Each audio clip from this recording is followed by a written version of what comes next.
आता पेट्रोलचा खर्च विसरा, घरी आणा इलेक्ट्रिक स्टायलिस्ट इलेक्ट्रिक गाडी। 100% भारतीय बनावटीची इलेक्ट्रिक्स ईव्ही इलेक्ट्रिक गाडी आता उपलब्ध।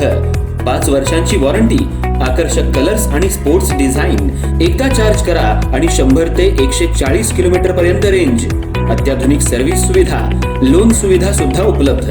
आजच भेट द्या साई मोटर्स, किसान चौक, इचलकरंजी। संपर्क 93 73 27 57 52 किंवा 0230 299 77 66। नो पेट्रोल नो टेन्शन, इलेक्ट्रिकचा स्मार्ट पर्याय।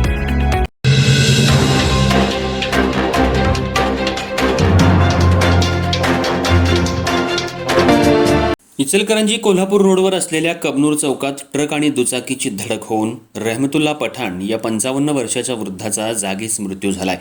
या घटनेची नोंद शिवाजीनगर पोलीस ठाण्यात झाली आहे। हा अपघात सकाळी 7च्या सुमाराला घडला।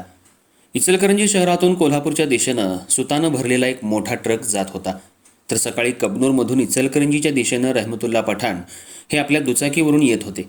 यावेळी ट्रक आणि दुचाकीची समोरासमोर जोराची धडक झाली।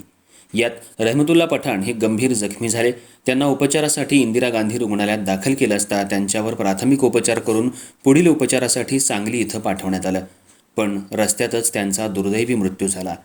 या घटनेची माहिती मिळताच घटनास्थळी नागरिकांनी मोठी गर्दी केली होती। पठाण यांच्या परिवाराला कळताच घटनास्थळी ते दाखल झाले होते।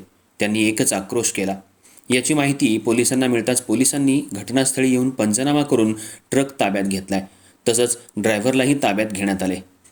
ट्रक चालकानं अपघात झाल्याचं पाहताच पठाण यांना उपचारासाठी इंदिरा गांधी रुग्णालयात दाखल केलं। ट्रक ड्रायव्हरनं दाखवलेल्या माणुसकीचं सर्व स्तरातून कौतुक होऊ लागले। या अपघाताची नोंद शिवाजीनगर पोलीस ठाण्यात झाली आहे।